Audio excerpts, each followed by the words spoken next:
അമ്മേ, ഇങ്ങനെ മഴ പെയ്യുമ്പോ നല്ല ചൂട് കട്ടൻ ചായയല്ലേ ഇതുപോലെയുള്ള പലഹാരങ്ങൾക്ക് നല്ലത്?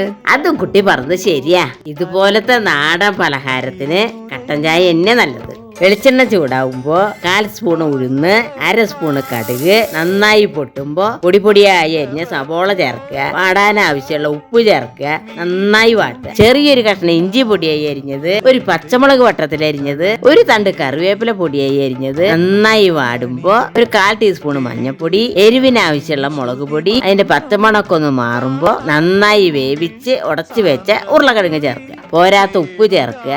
ഞാനൊരു തണ്ട് മല്ലിയിലയും കൂടി ചേർക്കുന്നുണ്ട്. നന്നായി ചൂടാറുമ്പോ ഉരുളകളാക്കുക. അതവിടെ ഇരിക്കട്ടെ.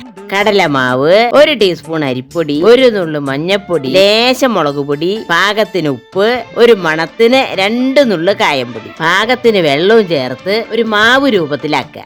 ഇനി പണി ഒന്നുമില്ല. ഉരുളകള് മാവിൽ മുക്കുക, വറുത്തെടുക്കുക.